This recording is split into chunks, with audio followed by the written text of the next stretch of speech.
Hello, everyone. Good afternoon. And to all the women out there, here's wishing you a very happy International Women's Day. It is indeed my honor today to host today's mentoring session with Mona Eldam, a very distinguished leader in the technology space. Mona is a managing director and distinguished engineer at Morgan Stanley, where she serves as the global head of the transactional data team, which manages the firm's critical databases. Mona joined Morgan Stanley in 1999 and has been with them since. She is also a member of Morgan Stanley's India Technology Management Committee and is currently the sponsor of India Technology Diversity Council at Morgan Stanley. Mona earned her bachelor's degree in computer science from UCLA and her master's degree in science for information systems from NYU. So without any further delay, here's a very, very warm welcome for Mona Eldam. Hi, Mona. Hi, everyone. Hi, everyone. Thanks so much for having me today and for attending this session. I really feel privileged and honored to be with you, especially that today is International Women's Day. Thank you, Mona. Thank you for your time for joining us. And Mona, I'll possibly start with the first question that's on top of my mind. With a distinguished career such as yours, you are also the sponsor of the India Technology Diversity Council at Morgan Stanley. So according to you, why is diversity and inclusion so important for us?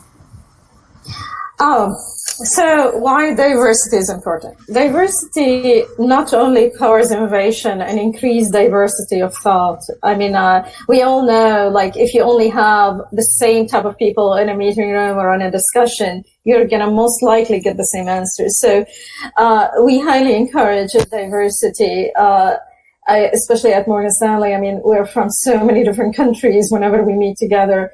I mean, diversity offers and makes for a much richer experience for all of us. I've been very fortunate. We have very amazing culture at the firm, but I know that not everyone is as lucky. We all have an important role to play and influence change more broadly and do something about the injustices that we may come across. We need to encourage conversations among everyone to build empathy, to build authenticity and awareness. We need our allies.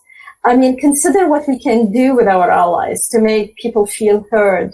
We need to educate ourselves and others and bring more compassion and understanding to the dialogues.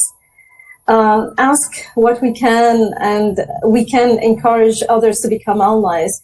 We all need to commit and action positive change. We need to increase the awareness in the challenges diverse groups are facing. I mean, we need also everyone to feel part of the community. Without that, they won't feel the inclusion. We all have a part to play and a stake in determining how best to achieve the future. Collectively, we're so powerful. If we stand together and if we support each other, we will affect positive action. I mean, we all come across many small microaggressions. Small things, we need to call it out. Whether it happened to you or it happens to someone else, if it's happening to someone else and you notice it, he or she might not be able to do something about it. They might not be at a good position, but you can do a difference.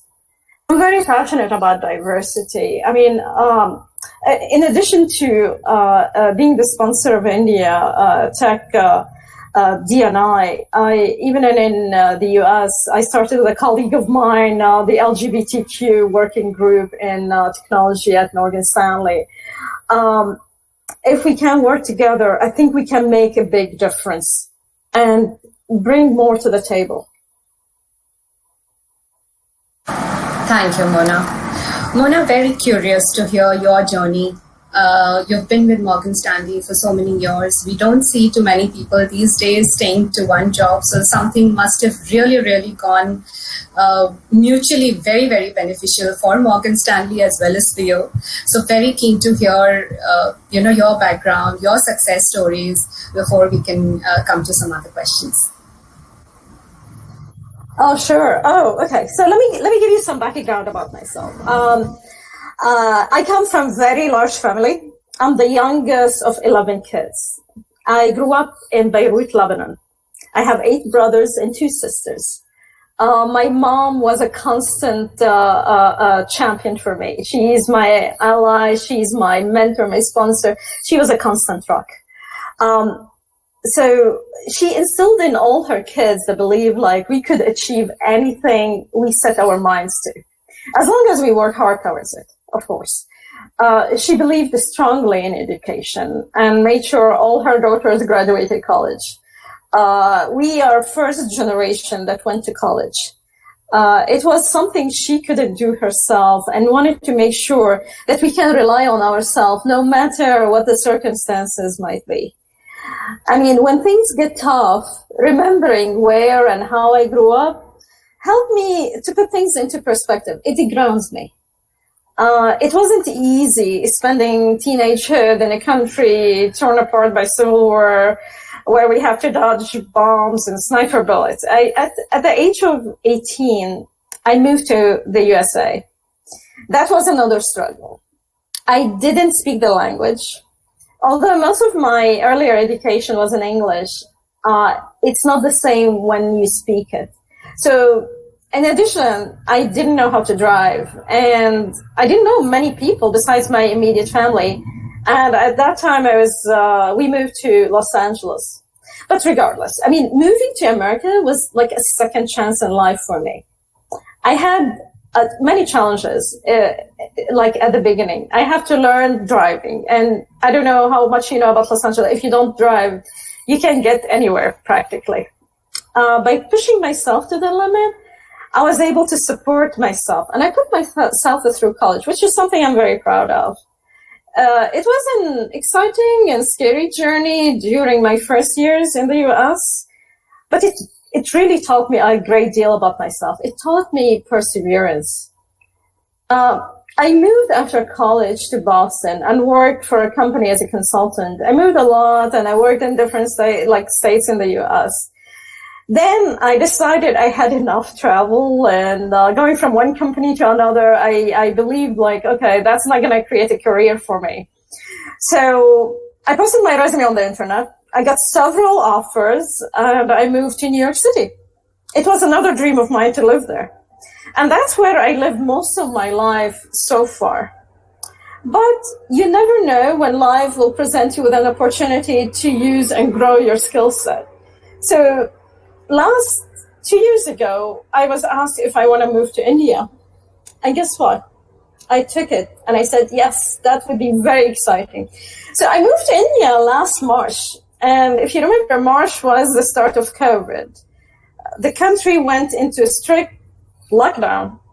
And once again, I was in a new country, under challenging circumstances. But my earlier survival skills kicked in. And honestly, with the help and generosity of many colleagues of mine and neighbors, I was able to acclimate and adjust again to a different norm. I'm truly grateful for moving around and doing so many things throughout my career at Morgan Stanley, which honestly, with these challenges, I was able to push myself.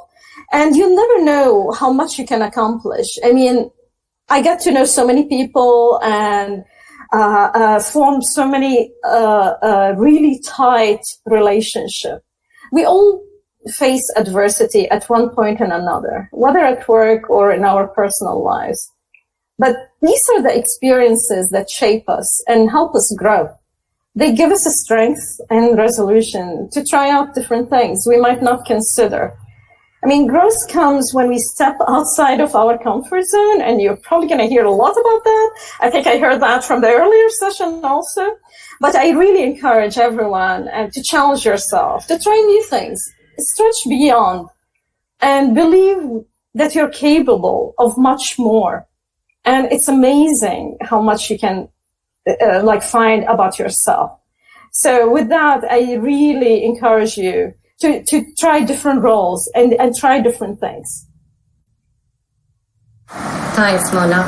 And I think, it kind of correlates to, this year's message of International Women's Day of Choose to Challenge. According to me, I think there are two keywords here. challenge as well as choose. So the fact that you make those choices to take up those challenges, I think, is coming out so very clear in your story that you just shared with us. Mona, you talk about growing the career. So why do you think, or do you think upskilling, mobility, taking those plunges? You mentioned something about coming out of your comfort zone. How do you think those can impact somebody's career? Absolutely. So when I started at Morgan Stanley, I started from the bottom. I mean, I worked my way through all the various levels. When I was a junior associate, and between you and I, that was the most difficult part for me in my career. I felt I didn't know what's the formula. Like, how do you move to the next level? And I felt like I'm not evolving. At that time, I said, okay, I'm going to try everything, but maybe I should go back to school while I'm still working. So that was another challenge to myself. I mean, nobody forced me to do it, but I really wanted to get my master's degree. So I spoke with my manager. I mean, honestly, I was very blessed to have very understanding management at that time. And I did my master's. It took me 3.5 years instead of 2. But guess what? I did it. And I felt so proud of it. And with that, it gave me a different level of confidence in myself. And I mean, I was able to feel like I can do anything if I set my mind to. And that level of confidence, it's also reflected in my job at that time. We're in a fast-paced field. Technology moves very quickly. Because of that, I mean, I know a lot of women who took a break to take care maybe of kids or help an aging parent feels intimidated to go back to the workplace. By the way, my sister was one of them. I mean, she's also in the technology field, but never fear that. I mean, with the right of motivation and willingness to go back and learn new things, a woman can continue their career journey. I mean, especially now, many companies are offering internships, boot camps to help.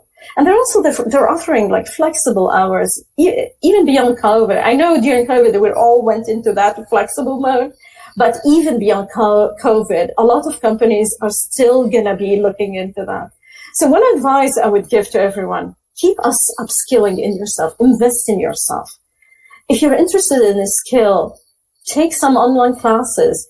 Even if you're not in a technology career and you want to get into it, it's not too late. These days, with all the online offerings, it's much easier to do so. And if you're concerned that you don't have a college degree in computer science, even with that, not all companies are looking for explicit degree in computer science. They're looking sometimes just for the skill, so you can get certification in that field and you can get into it. Another thing I would like to see more is that women technologists to stay on the technical side.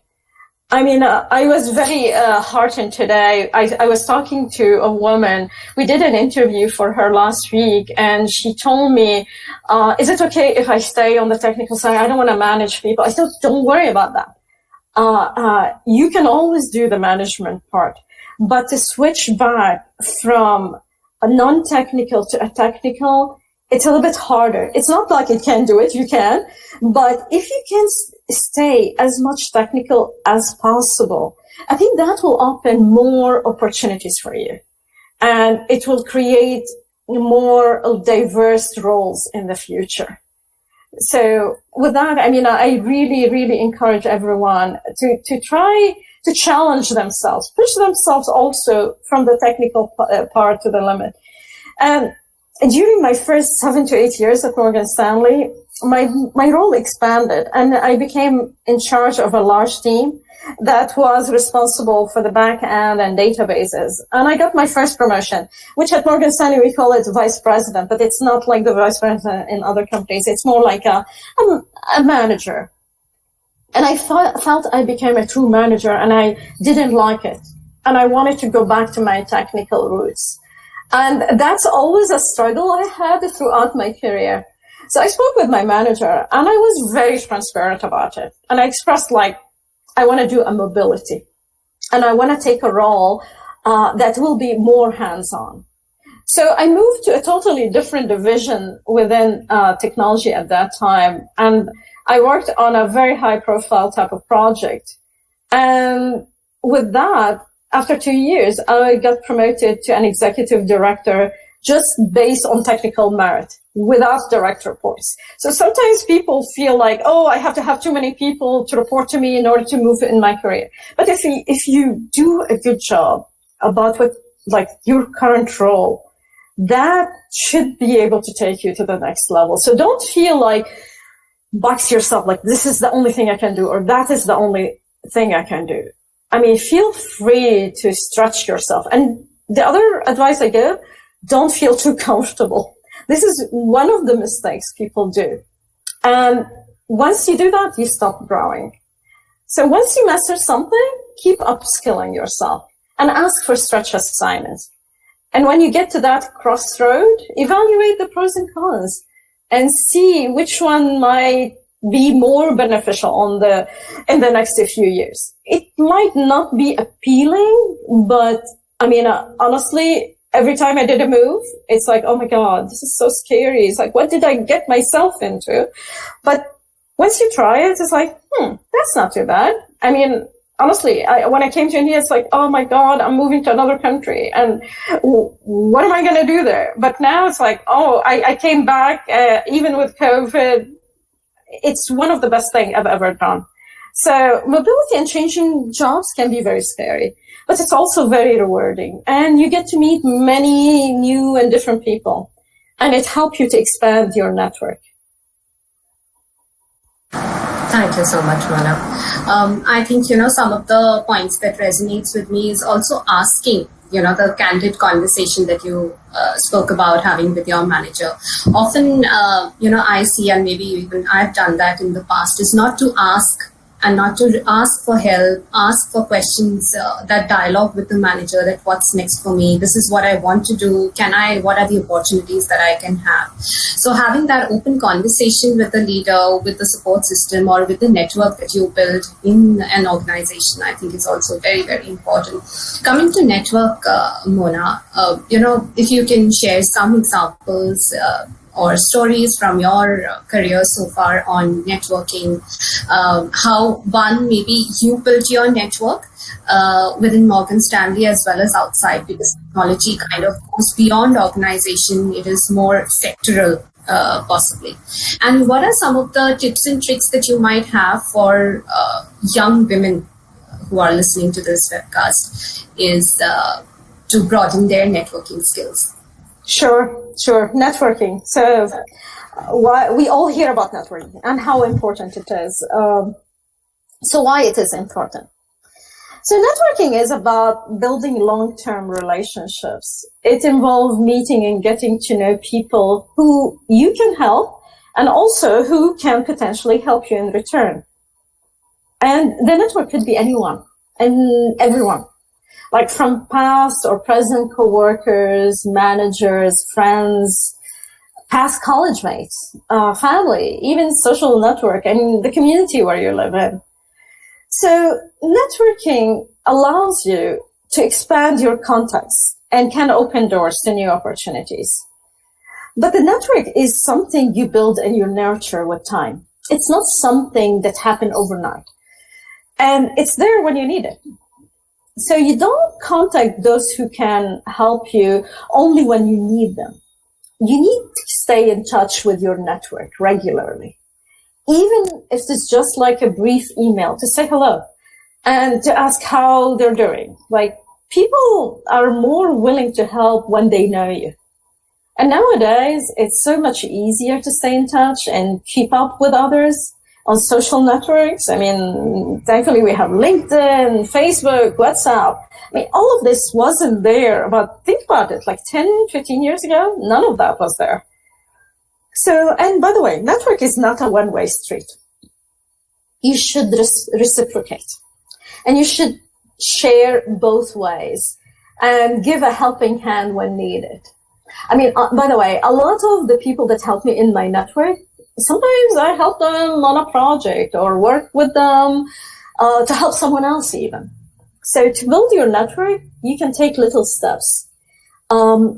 a lot of times I feel people, they shy away from attending events.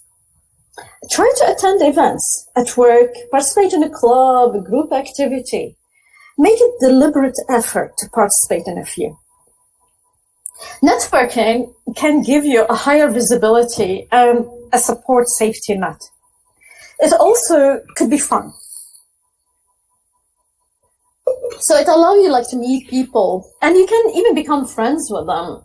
And I mean, networking is very powerful if used well. As they say, the best jobs are never advertised, even for internal mobility. I mean, I'll be frank with you. I did a twice mobility internally at Morgan Stanley.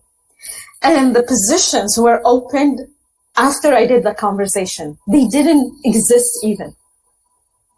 So all of this was because of, like, for example, the first time when I spoke with my manager, he tapped into his network. The second time I did a mobility, I tapped into my network. So both times, it wasn't because there was a job open somewhere. And make it a goal to stay in touch with the teammates and colleagues you might have worked with before. And do small goals. You know, one of the things I have it as a goal every year, literally, is to know one more, like a senior manager, or to get to know more of people on the floor where I work. So set these small goals. And once you feel comfortable, increase the frequency.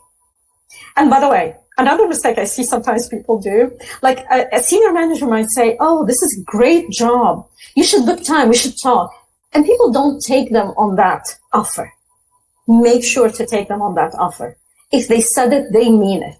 I mean, a senior person has a ton of people, and ton of like things on their calendar. So they won't say it lightly. And now with the COVID leveling the field, I mean, you have the same benefits and tools like everyone else. You don't have to travel. It's a short Zoom call. So please take advantage of that. Absolutely, Mona. Thank you so much for sharing that.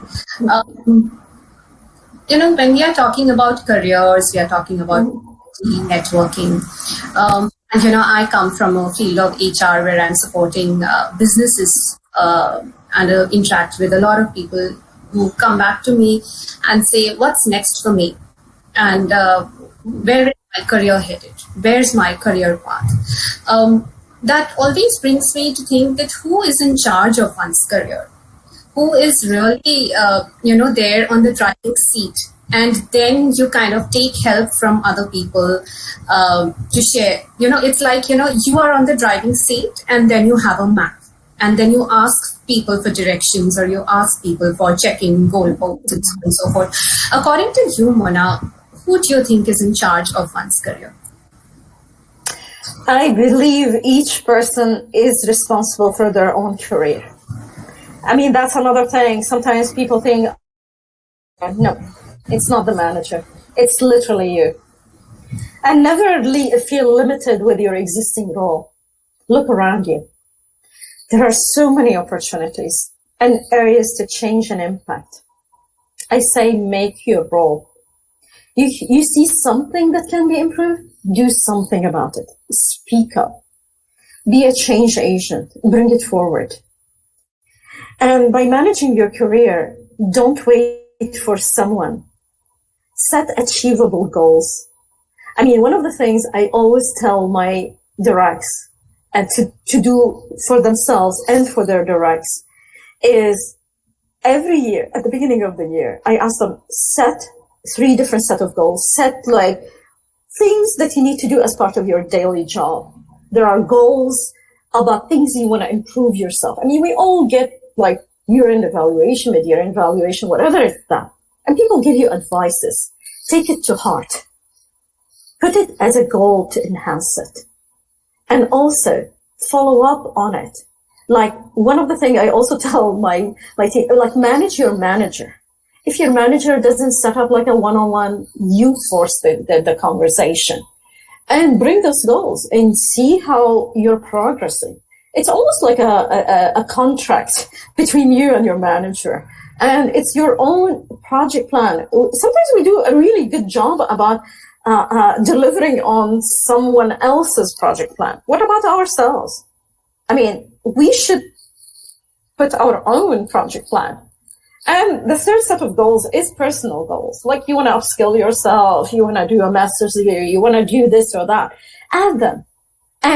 But you should definitely check on them. Don't just put them there. Like every quarter say, okay, what I am. Did I do this? Did I do that? And see, if you achieved one, move to the other. And it doesn't have to be like a short-term goal. It could be a long-term goal. But have that set mind. And by the way, life also happens. So if something happened, I mean, something drastic happened, like COVID, for example, we couldn't do much about certain things. Don't beat up yourself. This is why if you approach it as in agile fashion, it should be a good way of monitoring your progress. The other thing I want to emphasize on, solicit feedback from everyone and listen to it. Feedback is a gift. That's how I believe. You might not agree with it, but use it as a tool to improve on certain areas or even to change your perception. Because if you don't agree with it, but guess what? The other person think that way of you, and you might want to change it if you don't like it. Absolutely. We may have some blind spots which we cannot really uncover unless we have those conversations with our networks, with our manager, with our peers, with our teams, and asking them for feedback. A lot of us, focus on doing our job well, and whether it's technology, whether it's business, whether it's sales. Am I good in negotiation? Am I good in this particular language in technology or this particular platform technology? There is a lot of stuff beyond that, that beyond those hard functional skills, if I may call it, a lot of professional skills or soft skills, which kind of make you an all-rounded professional. So what are some of your thoughts on that? Great question. It's one of my pet peeves. So just to let you know, when I was a young girl, I was extremely shy. I used to prefer to spend like my time reading books rather than going out or hanging out with my friends. It took a lot of effort to step out of my comfort zone and be able to speak up in meetings, do presentation, or participate in such a forum. I remember when I joined Morgan Stanley, it was in 1999. One of the things my manager did is that he dedicated one day. It was like a team bonding day where we did so many activities. And we all took the Myers-Briggs personality test, which I'm sure a lot of you knows and did it. I came out to be on the extreme side of introvert. I took it again about 4 or 5 years ago, and guess what? I moved to the other side. So these days, it's not enough just to do the work, but you have also to be able to present and participate in the conversation to elevate your career. These skills like communication, presentation, writing skills, people use and still describe them as soft skills. Honestly, they should not be called that anymore. These are essential skills. You need these to express your ideas and to showcase your work, or write a good email that it will be read instead of trashed. I mean, one of the biggest mistakes I find is like somebody would write me like, 2-page email. If it gets to that point, I think there should be a meeting. Maybe should be adopted. Something simple as writing an email deserves attention. And you need basically, people don't think like, sometimes people think that only certain people are born with these skills. Not everybody is born with these skills. People work very, very hard to get such stuff nailed. I would say practice. Don't try to wing it. When you do a presentation, know your audience and know the subject well and research it. Sometimes I spend more time trying to anticipate the questions before they're asked when I go to a meeting. that helped me a lot to gain confidence. And the people know that I know my stuff. But in order to be able to explain it, you need to practice that. So I ask you to pay attention to these skills and focus on them earlier in your career. Because sometimes the other thing I find, like, people might ace the job, the day-to-day job, but then it's like, that person doesn't have the executive presence. What is executive presence?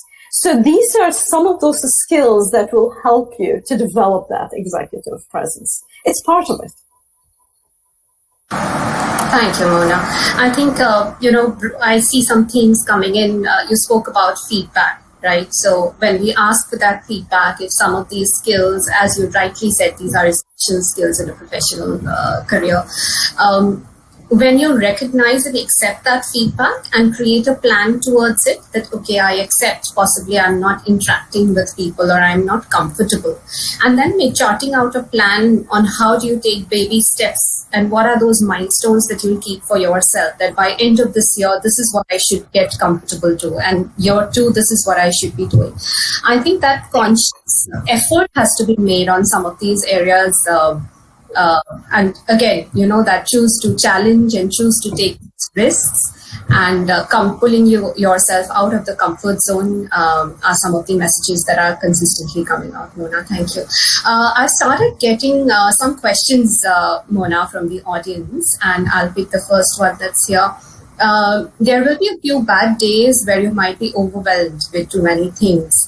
So where everything seems that everything is important and everything is high priority. How do you manage that without stress? Oh, okay. Very good question. Time management, honestly, it's an art. And one thing people mixes between the two is what's important and what's urgent. And honestly, I always think of my mind like it's almost like a matrix. If it is important, but not urgent, those are your big rocks.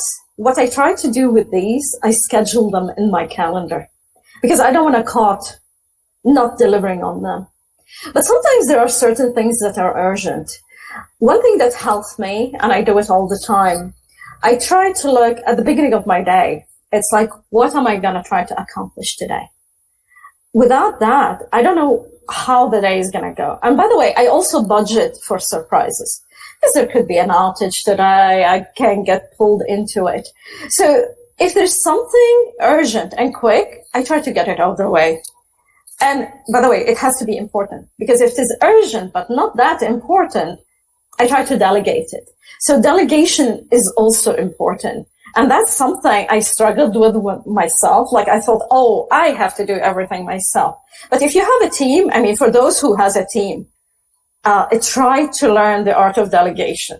It's extremely important for yourself and for your directs because it's part of their growth and it's part of you to make time for you. I'll give you another example. Throughout my career, sometimes I couldn't move on to my next step in my career because I couldn't delegate well enough and I couldn't let go of certain things in order to be able to have the right time to work on the more important stuff. So make sure these big rocks in your life, in your work, you dedicate time for them. So if you have a big presentation, don't let the time go by. Schedule it into your calendar.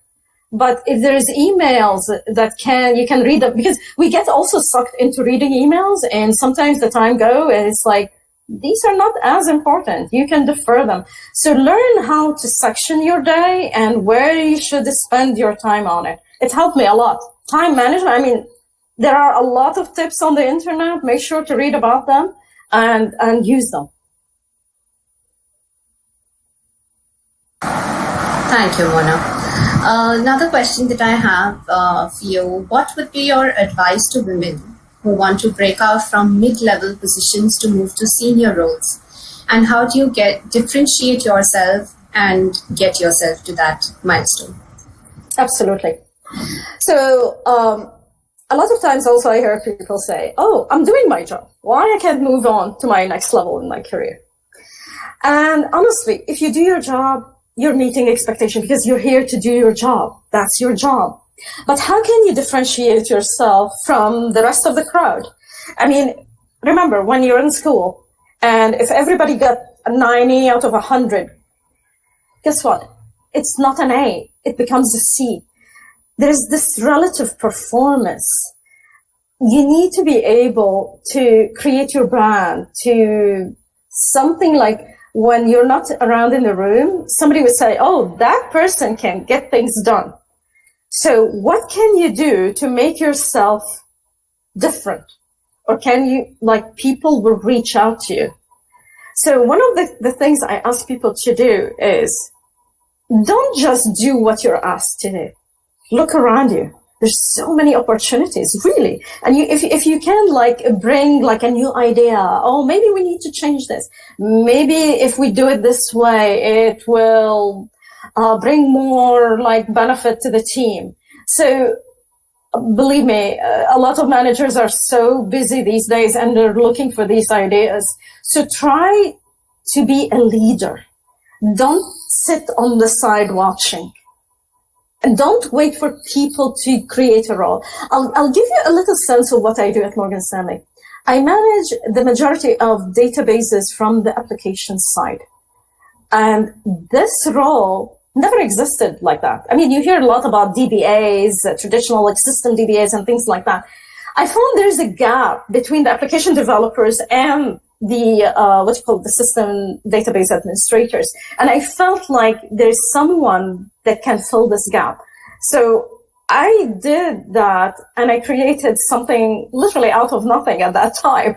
And it became this big team right now. And everybody is like really keen on tapping into this team to use it for different areas. So try to be different. Try to have this discriminator factor about yourself and be a leader.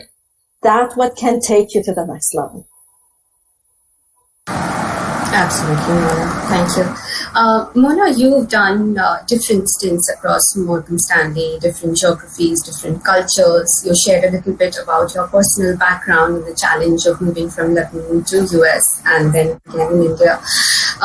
In India, you would have by now come across instances, possibly even in Morgan Stanley, about women being the primary caregiver, be it for children, be it for elders. They always are the primary caregiver and the secondary earning member of the family. And that's a challenge that all of us have had to weave through. A lot of, students who are coming out of colleges now are possibly not faced with that situation, but possibly they might or might not. What are some of your messages, some learnings from your personal stories that you think have played a very, very key role in able to balance that, that path of staying strong, of moving ahead, taking your decisions while keeping the society and your family intact as well? Yes. By the way, it's not different in India versus the US. Women's still the caregiver. I know that from my sister. I mean, she has twins and she had to take a break from work when she had them. And even with COVID, it made things even worse. So one advice I say, don't be hard on yourself. We all go through different cycles in our life. And our priorities might shift. And sometimes you reach this point that says, this is it, I can't take it anymore. Please don't give up.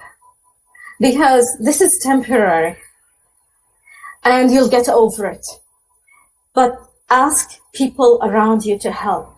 Tap into your support network. We all have our support network. Friends, moms, mother-in-law, whoever. You're not on your own. I mean, don't feel that way. That's when you feel trapped. It's like, oh my God, I have to quit because I would not be able to handle it. Don't do that.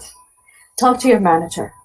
I mean, a lot of times people come to me and say, I can't do this. I said, just take a break. This is maybe not the time to give it your 100%. You don't have to get an A. Just hold on. You'll get over it. and I'm sure you're going to get over it. But don't let that be a breaking point. Believe me, it will get better.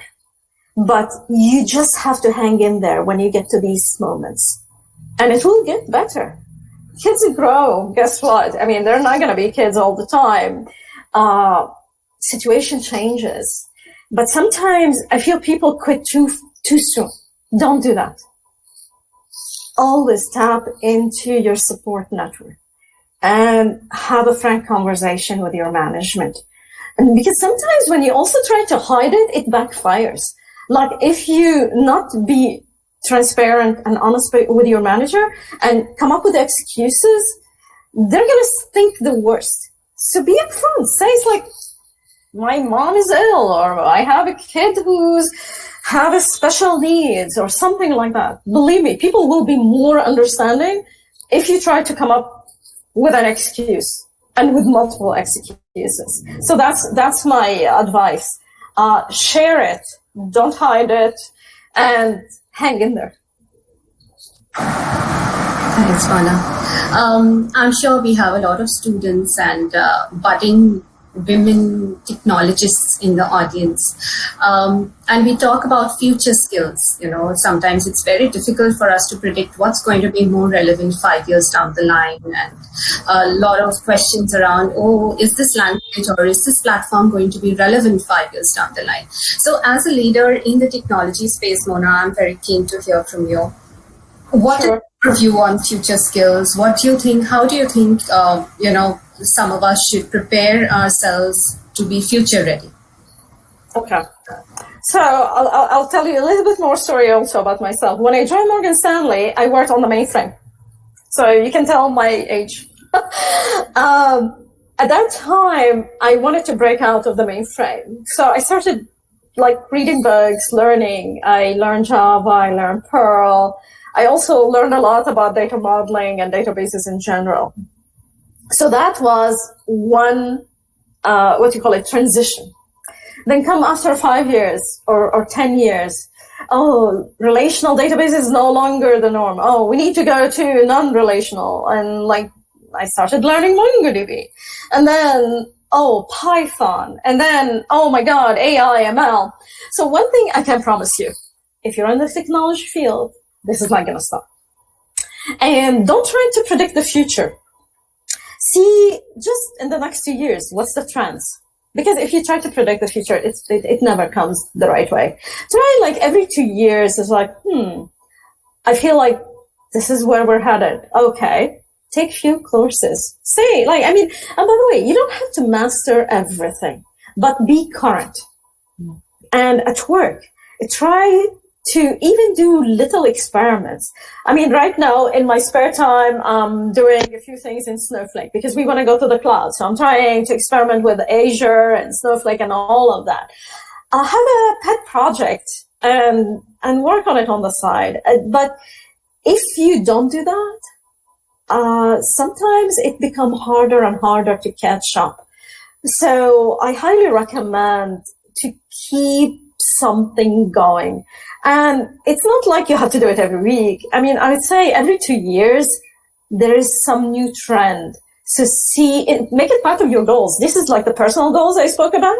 So what do you want to upskill yourself? And that's why I think upskilling is extremely important. But if you want to stay in the technical field, unfortunately, it's something you have to work on it. Thank you, Mona. Possibly we are coming close to the end of the session. A couple of more questions before we end the session, Mona.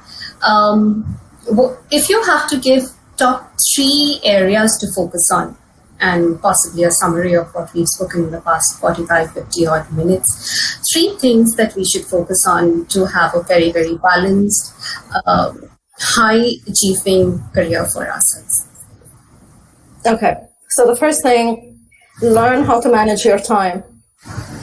It's extremely important. We're going to be pulled in so many different directions. Unless you master that and know what's important, and also be in the moment. If you're attending a meeting, be an active participant. Don't be on the sides. So I would highly encourage that. Another one, the goals. Make sure you have your goals and stick to them. And third, work on these soft skills. Please do. They're extremely important. Know how to talk to your manager, your directs, your colleagues. Know how to present. Know how to express your ideas. And be vocal. Don't be scared to talk about your ideas. Because guess what? Everybody's looking for ideas. And this is how you shine. And don't be scared to talk about your achievements. We're all taught like not to be talking about ourselves. That's something in the past. You have to talk about your achievements. Don't talk about it all the time, but bring it up. It's called feeding the bear. So when you're talking to your manager, like, oh, by the way, I did this the other day. Oh, by the way, this is coming up and I'm going to be working on it. Don't be shy about that. I know I come from a society originally in my life where, I'm not supposed to talk about myself. People supposed to be talking about myself. That doesn't work in today's business. So learn that, okay? Learn it early. Thank you so much, Mona. I completely agree with this part of, initially we are also said that, you just keep doing your own stuff, keep doing the good stuff, your good talk about yourself. I think there's so much of good work that's happening these days. Gone are those days where, there are only a few people doing good work. There's a lot of good work that happens in any team or any, vertical in an organization. So it is indeed very important to showcase your work. Sometimes, marketing has a very negative connotation to it. I personally feel it doesn't. The better you market yourself, the better you market your job, because if you don't, then who will? Right? Exactly. So thank you, Mona. Thank you so much for your time and very, very inspiring stories and very, very heartfelt, honest, authentic stories that you've shared with us, Mona, today. And I'm sure the audience has loved getting some of those insights and tips and tricks, and will find the session helpful. Thank you so much. Thank you. Thank you so much for listening, everyone. It was a pleasure being with you. Thanks a lot. Thank you. Bye-bye. Bye-bye.